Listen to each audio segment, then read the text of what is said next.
press the bell icon on the YouTube app and never miss another update.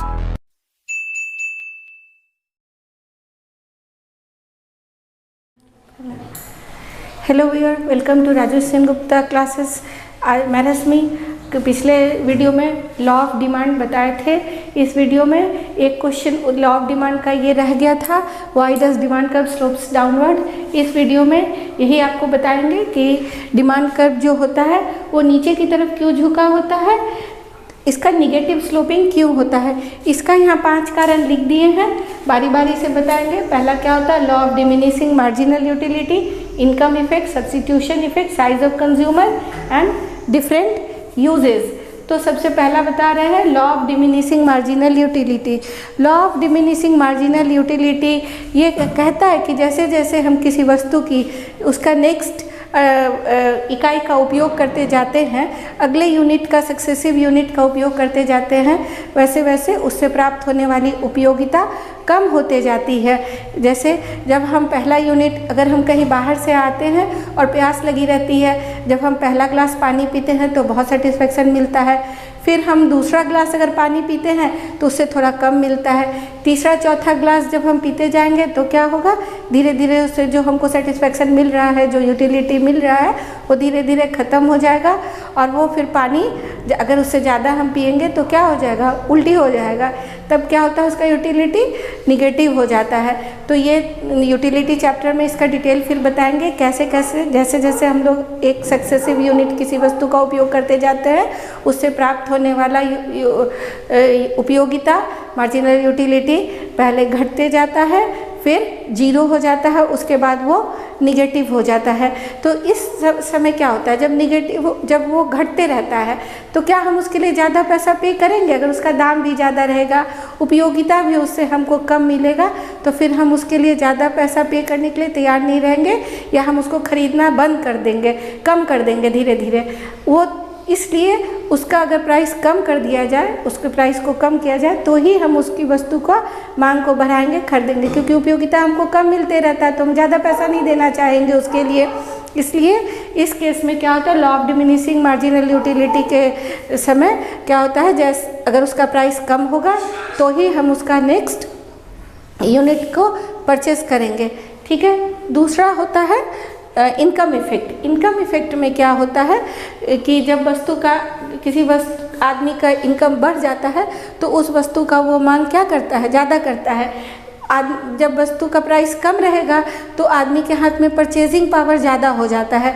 जैसे मान लीजिए, इसको समझाने के लिए एक एग्जांपल बता रहे हैं। अगर आपको घर में से 100 रुपया मिलता है और बोलता है कि जाकर के इससे आलू खरीद करके ले आ, अगर आलू का प्राइस यहाँ 20 रुपये पर केजी है, ठीक है, तो आप कितना आलू खरीदेंगे, 5 केजी। ठीक। अगर यहाँ इसी 100 रुपया में आलू का दाम घट करके अगर 10 रुपया प्राइस कर दिया जाए, ये प्राइस है, कर दिया जाए, और अगर आप 5 किलो खरीदेंगे तो 50 रुपया आपका खर्चा होगा और आपके पास पैसा बचा रहेगा, आपके हाथ में परचेजिंग पावर रहेगा, आपका रियल इनकम ज़्यादा रहेगा। तब आप क्या करिएगा, इस पैसे को खर्च करने के लिए आप अपने घर में कितना आलू खरीद के ले जा सकते हैं, 10 किलो। यानी कि पैसा तो आप 100 रुपया खर्च किए, लेकिन जब प्राइस 20 रुपया था तो 5 किलो खरीदे, और जब 10 रुपया था तो 10 किलो खरीदे। यहाँ दिख रहा है कि प्राइस ज़्यादा रहने पे डिमांड कम है और प्राइस कम रहने पे डिमांड ज़्यादा है। यानी कि आदमी के हाथ में, जो भी कंज्यूमर है उसके हाथ में जो है परचेजिंग पावर बढ़ जाता है, तो वो ज़्यादा डिमांड करता है। ठीक है। यहाँ पे 2 सिचुएशन आता है। एक आता है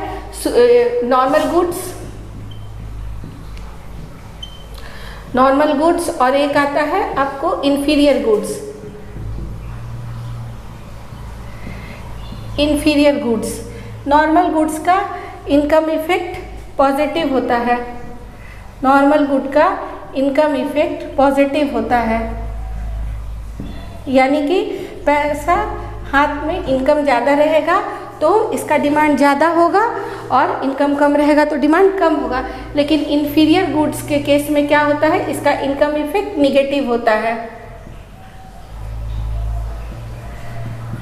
निगेटिव होता है। क्यों? क्योंकि जब हमारे पास पैसा नहीं रहता है या कम पैसा रहता है तो हम लोग क्या करते हैं, कम दाम का चावल खरीदेंगे, कम दाम का कपड़ा खरीदेंगे, फुटपाथ का कपड़ा खरीदेंगे या घटिया वस्तु खरीदेंगे। लेकिन जब हमारे पास इनकम ज़्यादा रहेगा, पैसा रहेगा, तो क्या करेंगे, मॉल से जा कर के अच्छा ड्रेस और अच्छा सामान लाएंगे। इसलिए इसका इनकम इफ़ेक्ट क्या हो जाता है, निगेटिव हो जाता है, और नॉर्मल गुड्स का इनकम इफ़ेक्ट क्या होता है, पॉजिटिव हो जाता है। अब तीसरा पॉइंट आ रहा है, ये फर्स्ट बता दिए, लॉ ऑफ डिमिनिशिंग इनकम बता दिए, और अभी सब्स्टिट्यूशन इफेक्ट बताएंगे। सब्स्टिट्यूशन इफेक्ट में क्या होता है, हम पढ़े हैं, सब्स्टिट्यूट वस्तु वो सी वस्तु होती है जिसका एक के बदले में हम दूसरे का उपयोग कर सकते हैं। तो इस केस में हम पहले भी बताए थे कि अगर हम चाय पी रहे हों, टी पी रहे हों, और इसका अगर प्राइस बढ़ जाए तो हम लोग क्या करेंगे, इसको खरीदना कम कर देंगे और इसकी जगह पर हम लोग कॉफ़ी को पीना शुरू कर देंगे। टी का प्राइस हाई होने पर क्या होगा, कॉफ़ी का डिमांड बढ़ जाएगा। ठीक है, यहाँ कि जब हम लोग टी का प्राइस हाई हुआ तो कॉफ़ी का डिमांड हाई हो गया, यानी कि टी के बदले में हम लोग कॉफ़ी को सब्स्टिट्यूट कर दिए। इस केस में भी यहाँ डिमांड कब क्या होता है, प्राइस बढ़ने पे डिमांड इसका घट जाता है और दूसरे का डिमांड बढ़ जाता है। ठीक है, डिमांड फॉल होता है प्राइस हाई होने पे। ठीक है, अब तीसरा आ गया size of consumer. Size of consumer में क्या होता है कि पहले जो लोग भी, जैसे जब टी का दाम कम था तो मान लीजिए 20 कंज्यूमर चाय पी रहा था। अब क्या हुआ कि चाय का दाम बहुत बढ़ गया, बहुत ज़्यादा बढ़ गया है चाय पत्ती का दाम। अब क्या हो गया है, प्राइस हाई हो गया, तो क्या होगा, बाकी लोग शिफ्ट हो जाएगा कॉफ़ी में। ठीक है, तो पहले जो 20 पीपल पी रहा था अब 10 पीपल पिएगा, और यहाँ जो 10 आदमी पी रहा था ये 20 कंज्यूमर इसको, तो नंबर ऑफ कंज्यूमर क्या हुआ, बढ़ गया कॉफ़ी के लिए। ठीक है, तो इस केस में भी डिमांड कर्व जो क्या हुआ, इसका प्राइस हाई हुआ टी का और डिमांड कर्व कॉफ़ी का बढ़ गया। देखिए ये इतना क्वांटिटी, इतना कंज्यूमर ज़्यादा आ गया तो इसका डिमांड ज़्यादा बढ़ गया। फिर से एक बार बता दे रहे हैं, साइज ऑफ कंज्यूमर में क्या हो रहा था कि पहले जो प्राइस जैसे ही बढ़ा तो क्या किया, आदमी लोग उस कंज्यूमर उस प्रोडक्ट को छोड़ करके दूसरे प्रोडक्ट की तरफ चल गया, उसमें आदमी कम खरीदने लगा, नंबर ऑफ पर्सन कम होगा तो डिमांड कम हो गया, और जैसे ही उसका प्राइस कम हो गया, चाय पत्ती का अगर प्राइस कम हो गया तो जो लोग कॉफ़ी पीते थे वो लोग कॉफ़ी पीना बंद कर देंगे, कम कर देंगे और आकर के चाय पीने लगेंगे, या नंबर ऑफ कंज्यूमर बढ़ गया तो क्या हुआ, डिमांड ज़्यादा हो गया। ठीक है, अब लास्ट पॉइंट है इसका डिफरेंट यूजेस। इसका एग्जाम्पल समझने के लिए हम लोग मिल्क का एग्जाम्पल ले लेते हैं। देखिए डिफरेंट यूजेस में मिल्क का एग्जाम्पल ले रहे हैं, यहाँ बता दे रहे हैं। जैसे दूध का दाम, इस दूध का हम लोग बहुत सारा यूज़ कर सकते हैं। क्या कर सकते हैं, पनीर बना सकते हैं, हाँ, इसका दही बना सकते हैं, लस्सी बना सकते हैं, मिल्क शेक बना सकते हैं, बहुत सारा चीज़ कर सकते हैं। तो क्या होगा, जब मिल्क का दाम कम रहेगा तो हम लोग, अगर हम लोग 2 किलो दूध खरीद रहे थे तो हम लोग क्या करेंगे, ज़्यादा खरीदेंगे, क्योंकि इसका दाम कम है तो हम लोग इसको 3 किलो बढ़ा दे रहे हैं, क्योंकि प्राइस लो है तो हम लोग इसको 3 kg बढ़ा दे रहे हैं, और इसी से हम लोग घर में ही दही बना लेंगे, पनीर बना लेंगे, मन करेगा तो लस्सी बना के पी लेंगे, मन करेगा तो शेक भी बना लेंगे। लेकिन अगर इसका दाम बढ़ जाए, प्राइस लो से क्या हो जाए, प्राइस हाई हो जाए, तो बोलेंगे दूध का दाम बहुत बढ़ा हुआ है, अब 2 kg दूध नहीं ले पाएंगे, अब दूध को क्या करेंगे, हम लोग 1 किलो लेने लगेंगे, घटा देंगे, क्योंकि दाम बहुत बढ़ा हुआ है, ज़्यादा पैसा देना पड़ रहा है, घटा देंगे। और फिर तब हम लोग कहेंगे कि छोड़ो भाई, ना पनीर खाना है, ना दही खाना है, ना लस्सी पीना है, हम लोग दूध से सिर्फ चाय बना के ही खुश रहते हैं और चाय पी के ही खुश रहते हैं। ठीक है, क्या हुआ, जब दाम कम था तो हम लोग दूध का मल्टीपल यूजेस कर पा रहे थे घर में, और जब दाम बढ़ गया तो दूध का सिर्फ हम लोग 1 ही यूज़ या 2 यूज़ करके उसको कम कर देंगे। ठीक है, ये हो गया डिफरेंट यूजेस। ये 5 कारण है कि डिमांड कर्व जो होता है वो डाउनवर्ड स्लोप करता है। इसके बाद अभी हम एक और चीज़ आपको बताएंगे, change in quantity demanded and change in demand. अभी हम आपको बता रहे हैं change in quantity demanded and change in demand. देखने से आपको लग रहा होगा कि ये तो एक ही वर्ड है, एक ही चीज़ है, इसमें क्या अंतर है, लेकिन इसमें बहुत अंतर है। अभी आपको बता रहे हैं धीरे धीरे कि इसमें क्या अंतर है। पिछले लॉ ऑफ डिमांड जब पिछले वीडियो में हम बताए थे, उसमें आपको बताए थे P is inversely proportional to Q, यानी कि प्राइस और डिमांड में इन्वर्स रिलेशन होता है। ठीक है, ये हम बताए थे। और ये भी बताए थे कि डिमांड को, किसी वस्तु के डिमांड को क्या क्या चीज़ प्रभावित करता है, PX, PR, Y, T, ये दो चीज़ हम पिछले वीडियो में आपको बताए थे। ठीक है, अब यहाँ यही चीज़, दो चीज़ को अलग से बता रहे हैं। देखिए यहाँ क्या दिया है, डिमांड कौन कौन चीज़ प्रभावित कर रहा है, price of related good, Y, T and E। इसमें से जब हम सिर्फ डिमांड को प्राइस के अकॉर्डिंग देखते हैं, उस वस्तु के प्राइस का बढ़ने या घटने का डिमांड पे क्या प्रभाव पड़ता है, उसको हम चेंज इन क्वांटिटी डिमांडेड में पढ़ते हैं। क्या बताएं, जब किसी वस्तु का दाम का बढ़ने से और घटने से उसके डिमांड पे क्या प्रभाव पड़ता है, जब हम लोग उसके बारे में बात करते हैं, उसको हम बताते हैं चेंज इन क्वांटिटी डिमांडेड में। उससे क्या प्रभाव पड़ता है, उससे movement along the demand curve होता है। डिमांड कर्व पे कैसा मूवमेंट होता है, डिमांड का कैसा मूवमेंट होता है, ये हम पढ़ाएंगे, ये हम बताएंगे इसमें, जब according to price of that commodity. ठीक है, इसके अलावा यानी कि प्राइस को जब हम फिक्स कर देते हैं और उसके अलावा हम ये सारा चीज़ जो है, जैसे price of related good, income of the consumer, taste and preferences, expectations, इन सब का क्या प्रभाव पड़ता है डिमांड पे, जब इसके बारे में बात करते हैं, इसको हम बताते हैं चेंज इन डिमांड में। यानी कि एक बार फिर से समझ लीजिए, जब हम प्राइस से रिलेटेड डिमांड को देखेंगे तो वहाँ चेंज इन क्वांटिटी डिमांडेड में यहाँ प्राइस फिक्स हो जाएगा, कांस्टेंट हो जाएगा, और प्राइस के अलावा बाकी जितना चीज़ है, बाकी जितना हम लोगों का price of related good, income, taste, expectation, वो सब जब है तो उसको हम लोग चेंज इन डिमांड में पढ़ते हैं। ठीक है, अब यहाँ बता रहे हैं इसमें movement along the demand curve होता है, एक्सटेंशन ऑफ डिमांड होता है, कॉन्ट्रैक्शन ऑफ डिमांड होता है। अभी हम आपको बता रहे थे कि इसमें सिर्फ हम लोग प्राइस का अकॉर्डिंग देखते हैं डिमांड में कैसा मूवमेंट होता है। ठीक है, extension of demand, extension of demand, इसमें क्या होता है, प्राइस और डिमांड यहाँ लिखिए,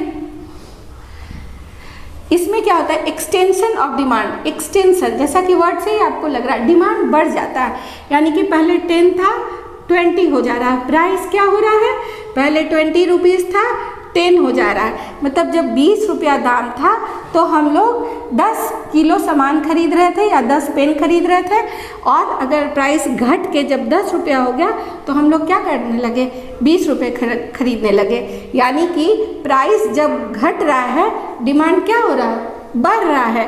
प्राइस फॉल्स, डिमांड राइजेस। ठीक है, इसको हम लोग इस तरह ग्राफ में बना लेंगे। यहाँ तो प्राइस हम लोग लेते हैं और यहाँ क्वांटिटी लेते हैं। ठीक है, यानी कि जब प्राइस 20 रुपया था, यहाँ 20, ये 10 ले रहे थे, और जब ये 10 रुपया हो गया तो ये 20 लेने लगे। ठीक है, ये हो गया आपका डिमांड कर्व। ठीक, यानी कि जब 20 रुपया था, यानी तो हम लोग कितना ले रहे थे, 10, और जब 10 हो गया घट करके तो कितना लेने लगे, 20। यानी कि फर्स्ट मेरा पॉइंट क्या है, ये हो गया, आपको इसको Q1 ले लीजिए, और सेकंड क्या हो गया, Q2 ले लीजिए। डिमांड कर्व कैसे गया, डाउनवर्ड। कैसा मूवमेंट हुआ, डाउनवर्ड। ठीक है, अब कॉन्ट्रैक्शन ऑफ डिमांड, फिर यहाँ प्राइस ले लेंगे और यहाँ डिमांड, सेम चीज करेंगे। क्या करेंगे, इसमें पहले 10 रुपया प्राइस था, तो हम लोग मान लीजिए 20 यूनिट खरीदते थे, अब 20 रुपया प्राइस हो गया तो 10 यूनिट या 10 केजी हम लोग सामान खरीदने लगे। देखिए हम एक ही एग्जाम्पल से आपको समझा रहे हैं, या कुछ भी नंबर दे सकते हैं, लेकिन ऐसे कन्फ्यूज़न बढ़ेगा, इसलिए हम एक ही नंबर से आपको एक ही इससे समझा रहे हैं, ठीक है। अब यहाँ पर क्या देख रहे हैं हम कि प्राइस क्या हो रहा है, प्राइस जब राइज कर रहा है या इंक्रीज हो रहा है, डिमांड क्या हो जा रहा है,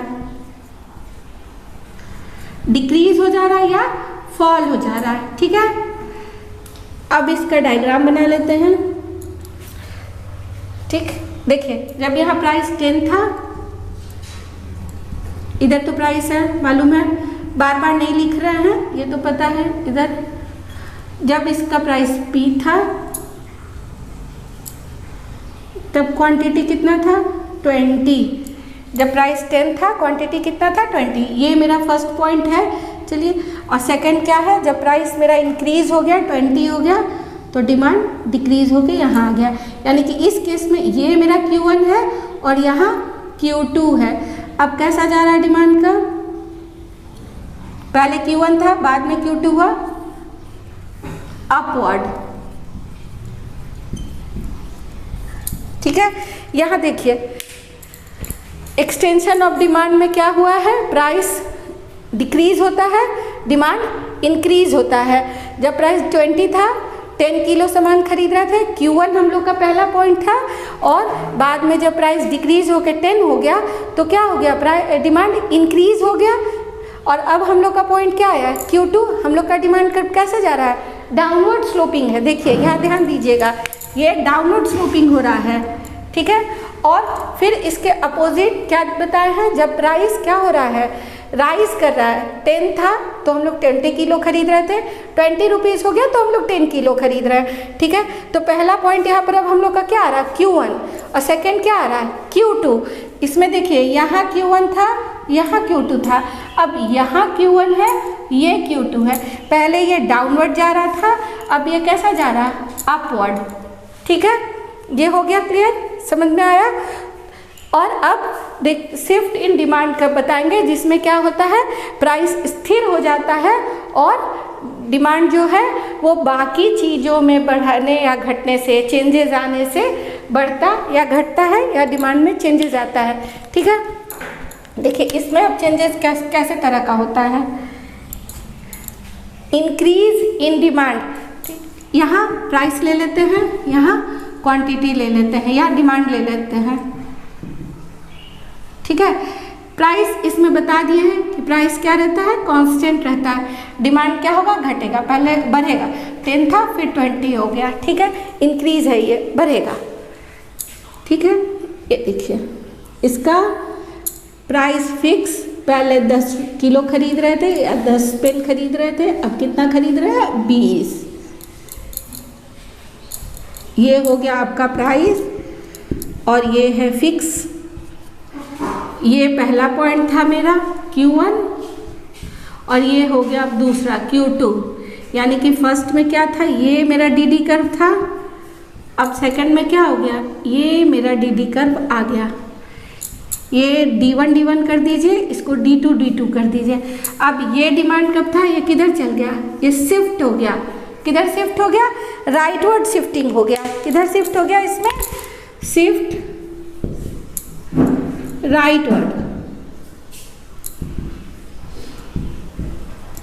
देखिए इस केस में क्या हो रहा था, डिमांड कर्व सेम है, सिर्फ इसका मूवमेंट अलग हो रहा है, कभी ये नीचे की तरफ जा रहा है, अभी ये ऊपर की तरफ आ रहा है। लेकिन यहाँ जब प्राइस फिक्स कर दिए और क्वांटिटी बढ़ रहा है, यहाँ जब प्राइस फिक्स कर दिए और मान लीजिए कि मेरा इनकम बढ़ गया या मेरा टेस्ट बदल गया, मेरा एक्सपेक्टेशन है कि भविष्य में प्याज का दाम बढ़ने वाला है तो हम आज ही ज़्यादा खरीद ले रहे हैं, तो इस समय में क्या हुआ, अभी तो प्राइस जो था वो है, लेकिन हम डर गए कि भविष्य में दाम ज़्यादा होने वाला है, या मेरे पास बहुत ज़्यादा पैसा आ गया, या कोई भी बाकी जो मेरा ये है उसमें से कोई भी चीज़ में बढ़ने या घटने से क्वांटिटी जो बढ़ रहा है, तो क्या हुआ, पहले हम 10 किलो खरीद रहे थे अब हम 20 किलो खरीदने लगे, या हम 10 पेन खरीद रहे थे अब हम 20 पेन खरीदने लगे। प्राइस मेरा सेम है। फर्स्ट केस में मेरा देखिए D1 डिमांड कब था, अब क्या हो गया, मेरा डिमांड कर्व बढ़ के D2 हो गया, यानी कि D1 से शिफ्ट होके ये किधर चला गया, D2 चला गया। ठीक है, ये हो गया इंक्रीज इन डिमांड।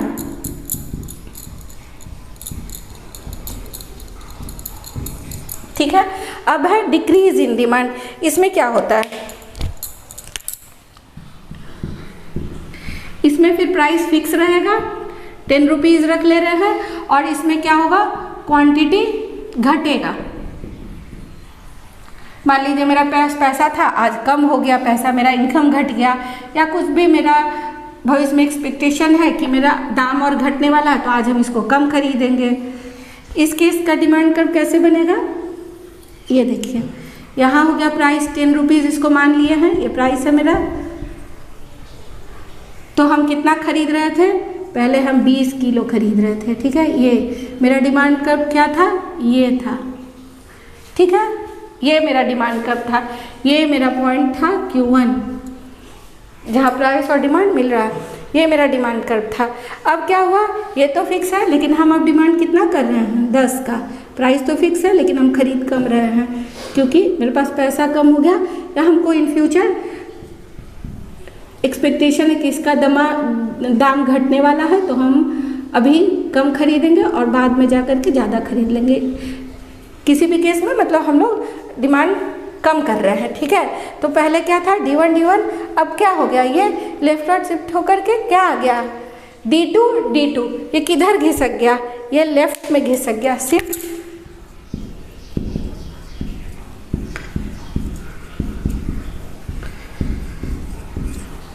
ठीक है, देखिए ये क्या है, डिक्रीज इन डिमांड।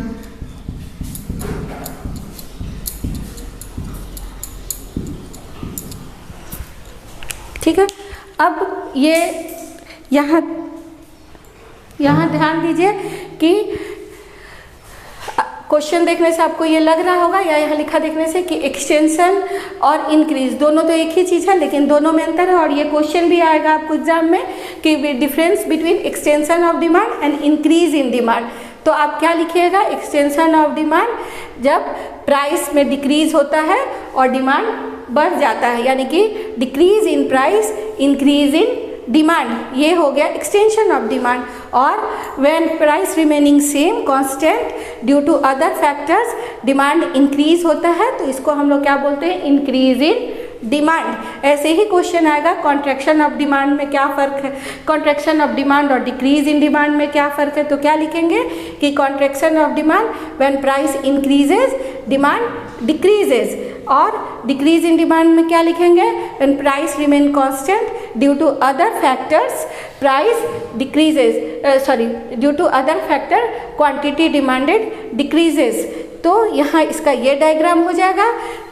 ये देखिए प्राइस सेम रहेगा, और अदर फैक्टर की वजह से अगर इंक्रीज और डिक्रीज होता है तो इसमें कैसा शिफ्ट होता है, ये देखिए ये राइटवर्ड शिफ्ट होता है, ये लेफ्टवर्ड शिफ्ट होता है। लेकिन जब एक्सटेंशन और कॉन्ट्रैक्शन के केस में जब प्राइस डिक्रीज होता है तो इसका मूवमेंट डाउनवर्ड होता है, और जब प्राइस इंक्रीज होता है तो इसका मूवमेंट अपवर्ड होता है। ठीक है, आशा करती हूँ कि आपको मेरा पढ़ाया हुआ अच्छा लग रहा होगा। कमेंट सेक्शन में लिख करके ज़रूर बताइए। अभी तो इस प्लेटफॉर्म पे हम नए हैं, हो सकता है हमसे कोई गलती हो रहा हो या कहीं आपको समझा नहीं पा रहा हो, तो ज़रूर बताइए कि कैसे इसको और इम्प्रूव किया जाए। अच्छा सजेशंस दीजिए, क्वेश्चन भी पूछ सकते हैं। और अगर ये चैनल अच्छा लग रहा है तो इसको लाइक कीजिए, सब्सक्राइब कीजिए और सपोर्ट कीजिए। Thank you.